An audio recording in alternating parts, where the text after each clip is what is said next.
Buenos días, saludos desde el Centro Universitario UNED Melilla, donde cada miércoles nos trasladamos para grabar este espacio a primera hora de la mañana. Espacio que podrán escuchar, recuerden, a partir de las 1:10 en Onda Cero Melilla. En esta ocasión tenemos con nosotros a Fernando Portillo. Él es magistrado, anterior juez decano de Melilla y expresidente del Foro Judicial Independiente. En primer lugar, muchas gracias por atendernos. Buenos días, muchas gracias a vosotros por vuestro interés. También tenemos con nosotros a Inmaculada Calahorro, compañera de Onda Cero. Buenos días. Y por parte de Popular Televisión, aparte de las cámaras que nos estarán grabando, el redactor Álvaro Torremocha. ¿Qué tal? Buenos días.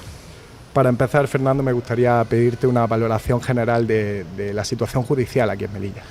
Bueno, a ver, la valoración general, quien mejor puede hacerla ahora que quien está al cargo del decanato, Álvaro Salvador, que es ahora presidente de los tribunales de instancia, dado que se ha modificado, ¿no?, la organización de los juzgados, y él efectivamente conoce mucho mejor que pueda yo explicar pues cómo está siendo ahora mismo la actual situación. Sí que entiendo que en unos meses no ha cambiado respecto a lo que viene siendo habitual, que es que, bueno, que Melilla, la organización, los recursos que tenemos son manifiestamente mejorables, pero que comparados con otros juzgados, otros tribunales situados en territorio español, pues bueno, no estamos tan mal. Diríamos que, como siempre me gusta repetir, que Melilla es el tuerto en el país de los ciegos en cuestión de justicia. Estamos mal en el sentido de que se puede mejorar, pero bueno, en otros sitios realmente están peor. Sí, te quería preguntar también sobre eso, Melilla y su idiosincrasia, ¿no? Melilla, su singularidad, también entiendo que afecta a los delitos que se cometen o el sistema judicial. ¿Cómo es Melilla a ese respecto? Pues como bien dice, la situación sociogeográfica o geopolítica de Melilla afecta, claro está, al carácter de los asuntos que vemos en Melilla, en temas, por ejemplo, de delitos, ya no tanto con la frontera cerrada, pero antaño era muy habitual los delitos cometidos por mafias de trata de inmigrantes, de extranjeros, delitos de falsedad documental para tratar de cruzar la frontera, delitos que se cometían precisamente por ese tránsito de la frontera abierta, ¿no?, aprovechando ese tráfico fluido de personas, pues hurtos, robos menores, en fin, y también materia, por ejemplo, de contencioso administrativo, mucha extranjería, muchas denegaciones de permisos de residencia o de arraigo que son recurridas ante los tribunales para buscar el ciudadano extranjero pues una solución más favorable que la que la administración le ha dado. Con la frontera cerrada, bueno, lo que se ha notado es un descenso de los asuntos que se ven en las guardias, puesto que efectivamente pues deja de entrar 20.000, 30.000 personas al día. Eso se nota, como decía, en la conflictividad, ¿no?, y en el tipo de delitos que se ven, pero sigue habiendo una tipología de asuntos que se ven aquí en Melilla que no se ven en otros sitios, sobre todo, como digo, relacionadas con la afluencia de extranjeros. Hablaba al principio usted de modificaciones, ¿no? El 1 de enero, si me equivoco, corrígeme, entraba la Ley de Eficiencia Organizativa. ¿Cómo afecta esto a Melilla y cómo afecta al sistema judicial en general? Bueno, respondiendo a cómo afecta al sistema judicial en general, es decir que cambia totalmente el modo de trabajar y de organizarnos que tenemos en los juzgados.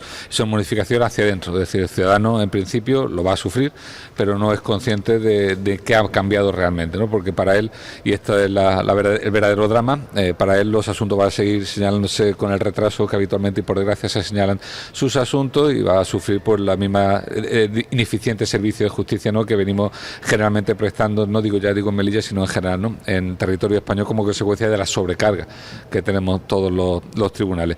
Pero es verdad que hacia adentro lo vamos a organizar de forma distinta. Desaparecen lo que son los juzgados como tales y todos pasamos a ser o formar parte de un único tribunal de instancia, donde la peculiaridad es que los jueces dejamos de estar asistidos por personal. Ya no tenemos funcionarios al que nosotros dirigirnos de forma directa, con el que responder directamente de nuestro trabajo, y bueno, tenemos que dirigir una oficina común donde sí hay un funcionario asignado para tramitar asuntos, pero que puede ser al día siguiente otro distinto, porque lo que quiere este sistema es, a coste cero, ¿vale?, que esto es lo importante, pues tratar de flexibilizar la organización del personal en los juzgados, de forma que no sea necesario recurrir a sustituciones externas, sino que baste con los funcionarios que ya hay para sostener los picos de trabajo que puntualmente se sucedan en un sitio o en otro. Pues si hace falta mover a un sitio a penal a funcionarios que antes estaban administrativos, pues lo hacemos porque de repente en penal tenemos una sobrecarga de trabajo, o de repente hay 2 bajas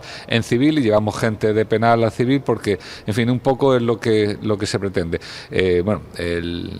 Esta flexibilidad, como digo, que busca la eficiencia hacia dentro, sin embargo, como digo, no se va a corresponder con mayor eficacia hacia afuera, hacia el ciudadano. Y esto conllevaría también una pérdida de especialización, ¿no?, del funcionariado. Claro, es una de las quejas que tenemos de entre todas las posibles. El hecho de que efectivamente gente que llevaba a lo mejor 15, 20 años dedicada a la tramitación de unos asuntos, por ejemplo, los temas contenciosos administrativos, pues de repente lo pueden poner, como decía, a tramitar asuntos de lo social, lo cual significa que el funcionario tiene que pasar por un periodo de aprendizaje que antes no era necesario, con lo cual efectivamente pues va a retrasar tanto lo que es el trabajo de tramitación suyo como lo de los funcionarios que van a tener que ayudarle a conocer de esa tramitación distinta, puesto que también hay un gran déficit en cuanto a la formación. O sea, se va a poder mover, como digo, como piezas de peones de un tablero de ajedrez a los funcionarios, pero no se va a dar formación cuando cambien de un sitio a otro, sino que la formación va a depender de la propia que el funcionario quiera adoptar y sobre todo de la generosidad de sus compañeros para enseñarle.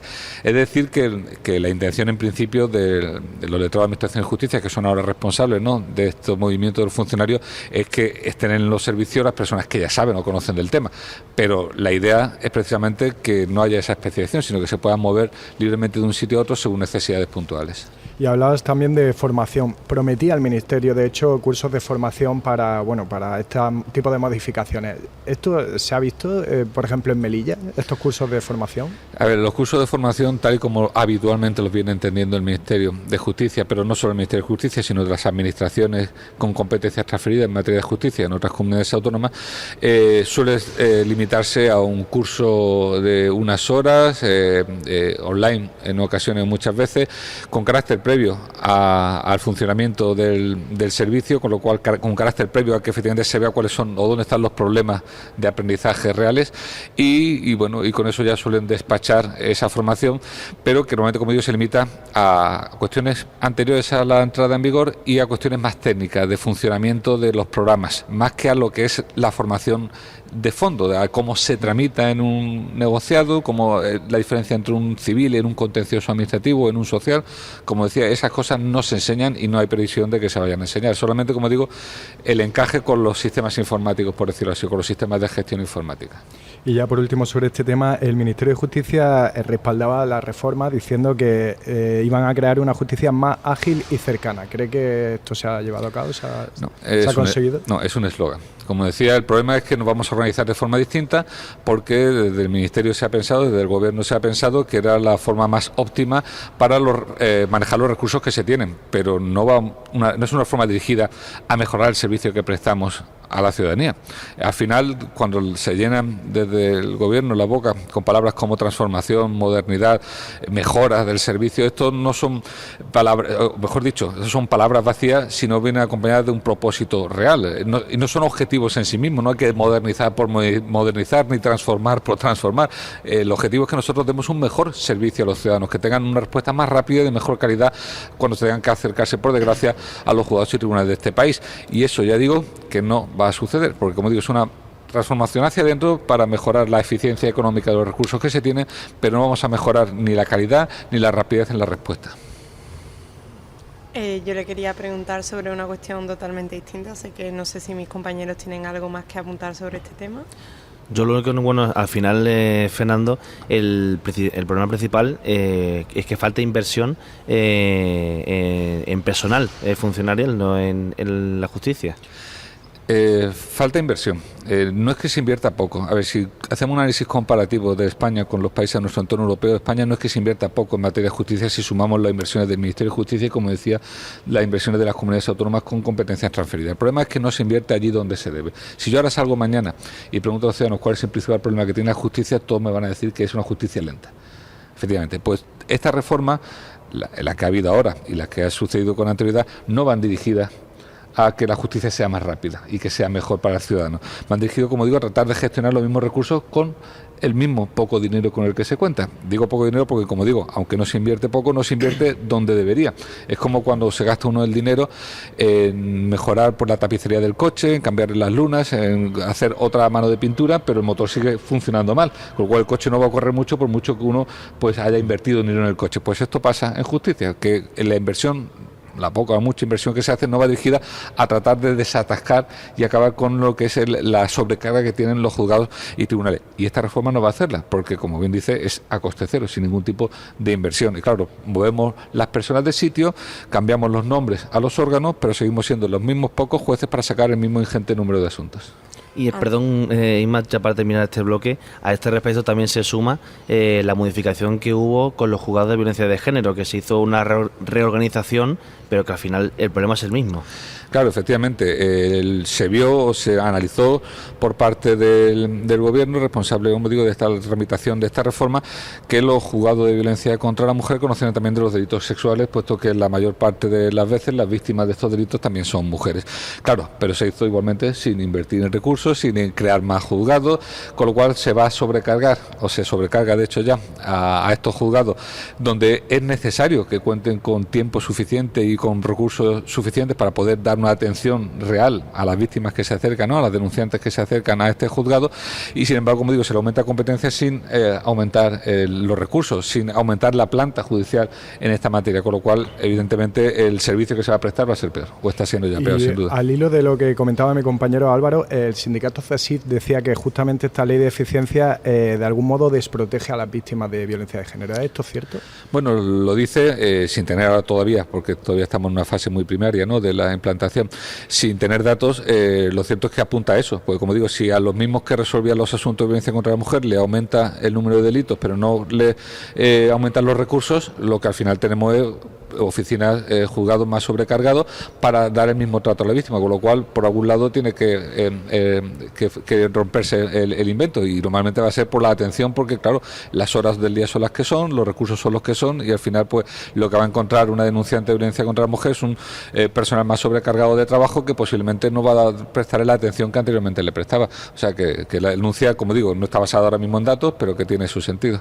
Aportaba de datos 30 y 35% más de carga de trabajo. Sí, esa es la estimación, efectivamente. Me refiero que no hay datos de que se haya prestado un peor servicio a la víctima, pero evidentemente... una etapa un poco primitiva. Exacto, ¿no? Pero que evidentemente sí hay datos de cuánto va a suponer la sobrecarga, puesto que efectivamente basta con coger cuántos delitos contra la libertad sexual que han sido víctimas, mujeres, se ha producido en el año anterior, para ver lo que va a subir de carga de trabajo en estos juzgados, como digo, sin aumentar sus recursos. Perdona, Inma, un apunte más. ¿Ha habido alguna respuesta por parte del gobierno español ante estas reivindicaciones? Porque me consta que son reivindicaciones que son recurrentes. Bastante puntos.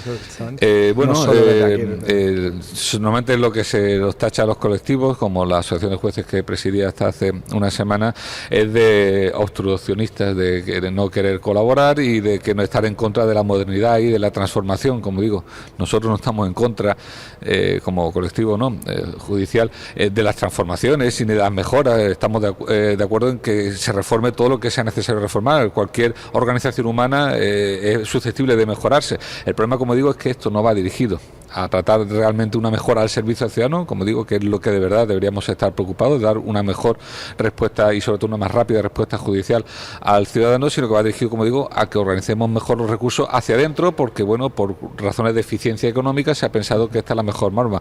Que ya digo que al final lo que hace, o que posiblemente incluso cuando ya se establece todo el cambio, porque ahora también es una época de cambios, cuando llega cualquier cambio pues hay los normales desajustes, ¿no?, de una mudanza, por ejemplo, hasta que uno ya tiene colocado todo, ¿no?, ha abierto todas las cajas, ¿no?, y ha colocado todo, pero yo creo que aún así vamos a finalizar, cuando ya el cambio esté asentado, dando incluso un peor servicio. Esta es mi opinión particular, puesto, como digo, al juez se nos ha privado de funcionarios específicos con los que trabajar directamente, con lo cual, bueno, esto yo creo que va a tener una repercusión sin duda en el servicio que finalmente prestemos.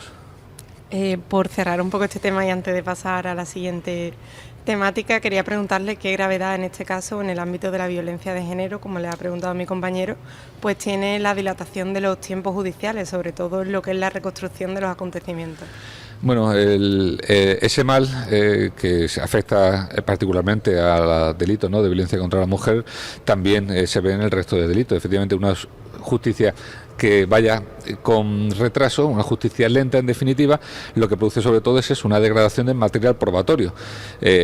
Pues testigos que de repente empiezan a olvidar porque ya no recuerdan con detalle qué os sucedió, y no solo testigos sino la propia víctima, a la que se le pregunta en fase de instrucción, pero después también en fase de juicio, que a lo mejor puede llegar o tardar años en llegar, qué sucedió, y ya no puede dar pues una respuesta tan precisa como la que podía dar. En definitiva, al final lo que se produce por ese retraso derivado de la sobrecarga del juzgado de tribunales es una degradación del material probatorio y por tanto la imposibilidad de que podamos ser más eficaces en la persecución del delito, también el delito contra las mujeres. Sí, entiendo también, pues, tanto en este caso como en otros, la degradación que se supone para las víctimas que han sufrido pues algún tipo de delito y tienen que estar ahí después de tanto tiempo volviendo a recordar. Es muy frustrante, efectivamente, que uno tenga que ir a la policía primero a decir lo que tiene que decir, después efectivamente que lo llamen al juzgado para repetirlo, y bueno, no sería demasiado frustrante si en el mismo lapso temporal pues tiene que volver otra vez a ir a la fase de juicio, ¿no?, para ya confirmar aquello que dijo en la fase de instrucción. Pero claro, cuando sucede tras mucho tiempo, pues claro, lo primero que se produce efectivamente es una revictimización de la persona, que efectivamente tiene que volver a recordar ese episodio que había denunciado, con la frustración, como digo, que ya el recuerdo pues ya no es tan preciso, los testigos que pudiera haber, pues como digo, tampoco tienen recuerdos tan precisos, con lo cual a esa frustración se añade la frustración de ver que a lo mejor pues la sentencia es absolutoria. No hay una sentencia de condena, puesto que en este país, afortunadamente, tenemos un Estado de Derecho y sin pruebas suficientes no se puede condenar a alguien. La degradación del material probatorio lo que hace es que aumenten este tipo de sentencias absolutorias por falta de pruebas. Gracias. Y ahora quería preguntarle por un tema mucho más polémico, que es que, bueno, estos días se ha hablado en el panorama mediático de la posible amnistía europea de Carles Puigdemont.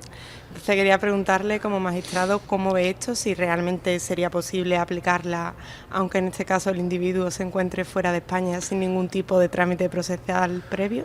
Bueno, lo que está ahora mismo en Europa es la posibilidad de que efectivamente la negativa del Tribunal Supremo, ¿no?, a aplicar a Carles Puigdemont la ley de amnistía que se ha aprobado por el Gobierno, pues efectivamente se resuelva que efectivamente había de aplicársele.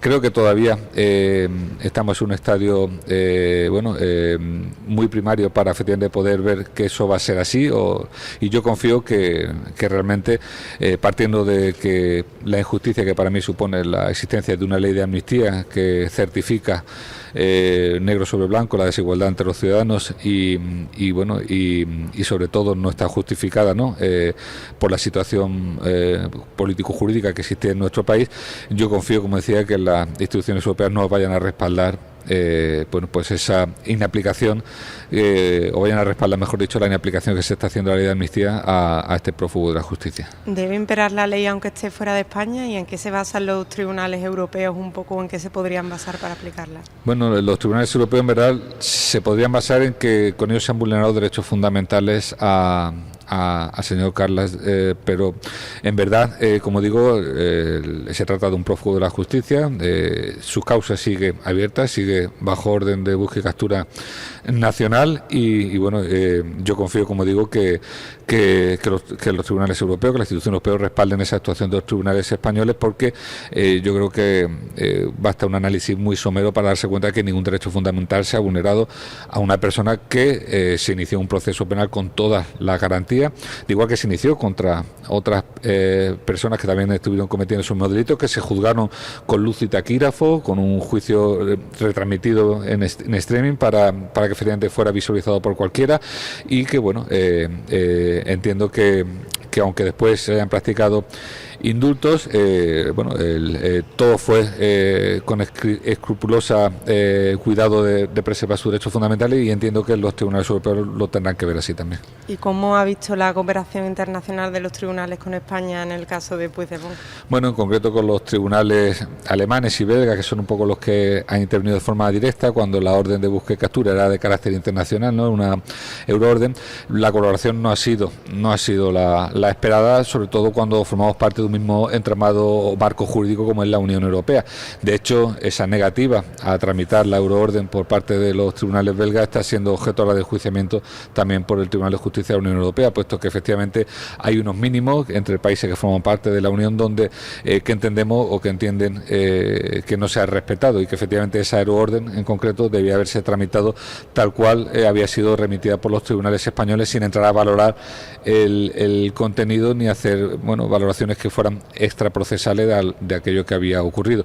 Pero bueno, en general la respuesta no ya del Tribunal belga o los hermanos, sino de los tribunales europeos propiamente dichos, tanto el Tribunal Europeo de Derechos Humanos como el Tribunal de Justicia de la Unión Europea, de momento está siendo muy favorable a las actuaciones que efectivamente se llevaron a cabo en España en aquellos tiempos por motivo del proceso. Una última pregunta, si me permite mi compañero. ¿Crees que la justicia está politizada? Bueno, hay muchas críticas porque al final el fiscal general lo designa el gobierno, entonces, ¿crees que existe politización en la justicia? Yo creo que existe un exceso de parte de los políticos de llevar sus asuntos o cuitas a juicio. De hecho, basta un repaso a la hemeroteca para darse cuenta de cuántas querellas o denuncias se inadmiten o se archivan de partidos políticos contra rivales políticos por cuestiones que no deberían llegar efectivamente a los tribunales. Pero cuando un asunto que tiene trascendencia política llega a los tribunales y los tribunales inician un procedimiento y un juicio y al final incluso a lo mejor una condena, que no quepa duda de que ahí es porque ha habido algo delictivo. Quiero decir, el hecho de que un asunto tenga trascendencia política no quita que efectivamente se hayan podido cometer delitos, por mucho que, como digo, despierte un interés mediático o político. Y los jueces, cuando resolvemos conforme a criterios técnicos y jurídicos, no conforme a criterios políticos. Lo que ocurre es que, claro, cuando el asunto tiene interés político es muy fácil lanzar la acusación de que hay un sesgo político tras una decisión judicial, pero eso normalmente se hace sin ni siquiera haber leído la resolución, sin saber tampoco derecho, pues muchas veces son cuestiones muy técnicas las que finalmente se solventan. Y bueno, yo creo que todos los que sí conocemos cómo funciona por dentro el sistema confiamos en él. Yo espero que los ciudadanos también confíen en el sistema, a pesar, como digo, de los mensajes de politización de la justicia que le llegan interesadamente desde políticos o medios afines. Estaríamos hablando de juicios paralelos que al final pues se habla en muchos casos en España. Sí, correcto, eso es normal, que hay asuntos que despiertan interés de los medios de comunicación y que están en el debate público y que hace que la gente pues hable o comente, opine. El problema, como digo, es si después cuando llega una resolución judicial se le ataca y se le desprestigia diciendo que ha participado de ese debate público, cuando, como digo, las resoluciones se atienden a criterios técnicos y a criterios jurídicos. Y sobre todo, a mí lo que me entristece es que esos ataques vengan de las propias instituciones y de los responsables públicos al frente de esas instituciones, cuando son los primeros que deberían de transmitir confianza a la ciudadanía en el funcionamiento de su justicia. Sí, y a nivel judicial, por seguir un poco el tema de la amnistía, para que los oyentes también entiendan un poco, si en última instancia Europa respaldase esa amnistía y España se opusiese, ¿cuál sería el procedimiento? ¿Qué pasaría en ese momento? Bueno, depende de qué instituciones. Ahora mismo, como digo, el tema de la ley de amnistía no está sometida a escrutinio por parte de los tribunales europeos, lo que es la ley de amnistía propiamente dicha. Sí, la aplicación, como hemos hablado, ¿no?, respecto a algunas personas que pueda ponerse más o menos en duda, pero al principio lo que es la ley, ahora mismo no está sometido al escrutinio de los tribunales europeos, más que del Tribunal de Justicia de la Unión Europea, porque algunos jueces hayan llevado la posibilidad de que efectivamente esa ley no contradiga, mejor dicho, los principios del derecho europeo.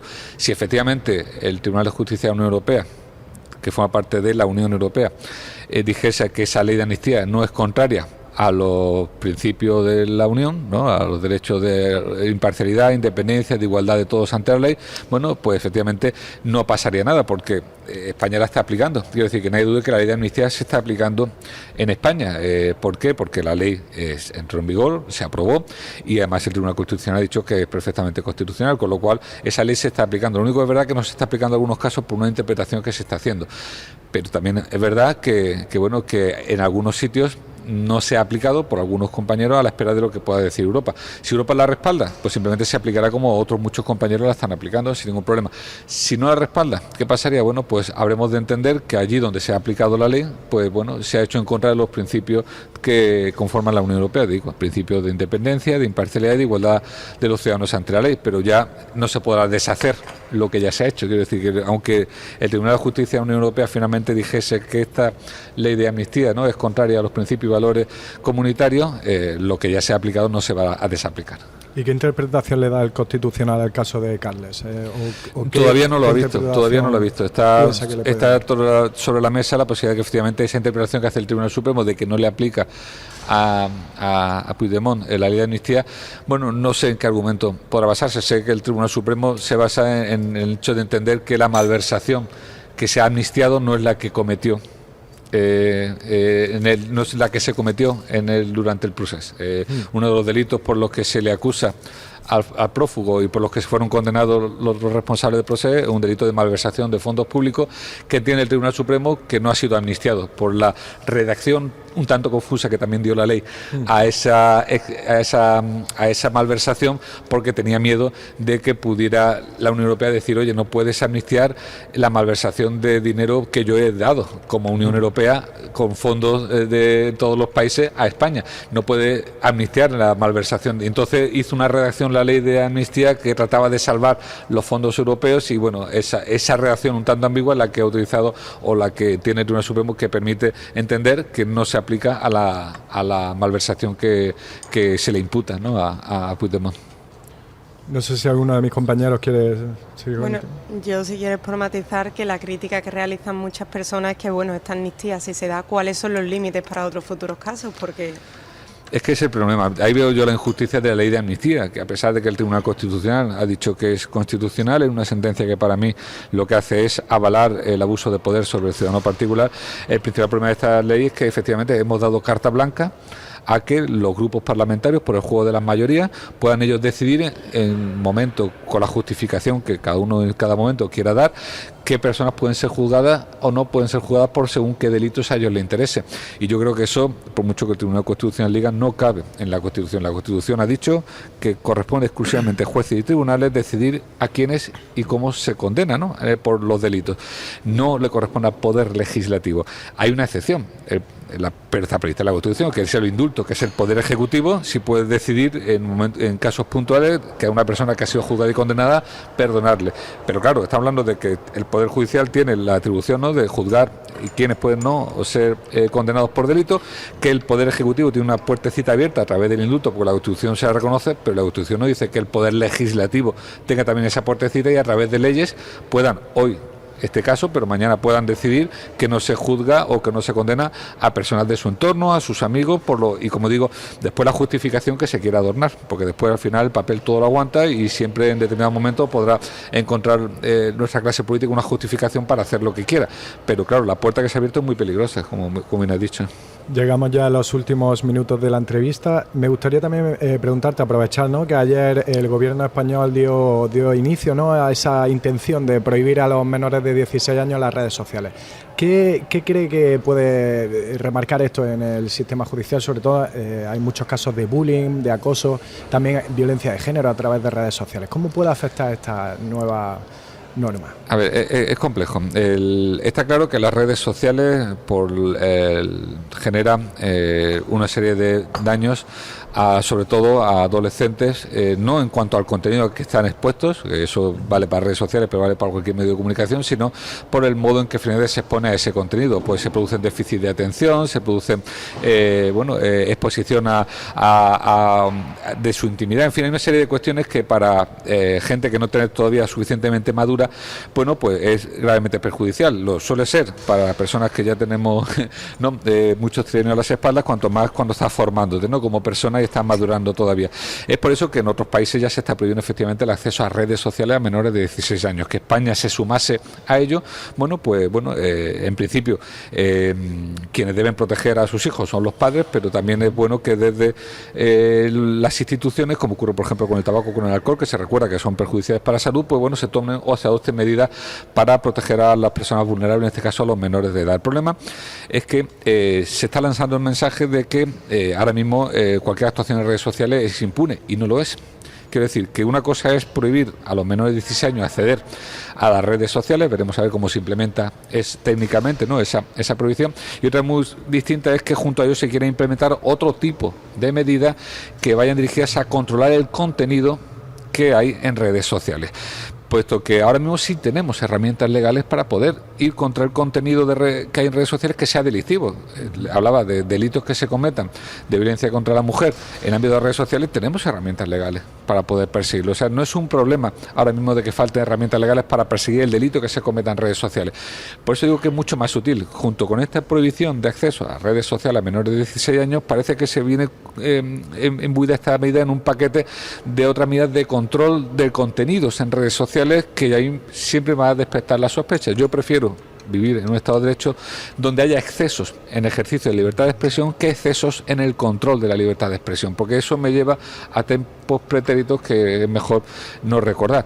Pero como digo, que el oyente, que el espectador esté tranquilo, que tenemos actualmente herramientas posibles para perseguir el delito, y de hecho ya se persiguen muchos delitos que se cometen en las redes sociales, que los juzgados mismos aquí en Melilla, o atentados contra el honor, también, es decir, que ya hay herramientas. Evidentemente iríamos mejor si tuviéramos más medios y más recursos, iríamos mucho más rápido, la policía también iría mucho más rápido. Al final no es un problema de marco legal, sino de recursos, pero que las herramientas las tenemos. Por eso digo que mucho cuidado con esa regulación de acceso a redes sociales, bien proteger a las personas más vulnerables, entiendo bien restringir el acceso a redes sociales, que ya está demostrado, ¿no?, que pueden ser perjudiciales para la formación de un cerebro en formación, pero cuidado con aprovechar para querer, como digo, controlar según qué mensajes en redes sociales que al final nos pueden llevar a sitios donde no querríamos estar. Fernando Portillo, magistrado, anterior juez decano de Melilla y expresidente del Foro Judicial Independiente. Muchísimas gracias por atendernos en Onda Cero Melilla. Muchas gracias a vosotros. Buen día. No se vayan, seguimos con informativos en Onda Cero Melilla. Muchas gracias.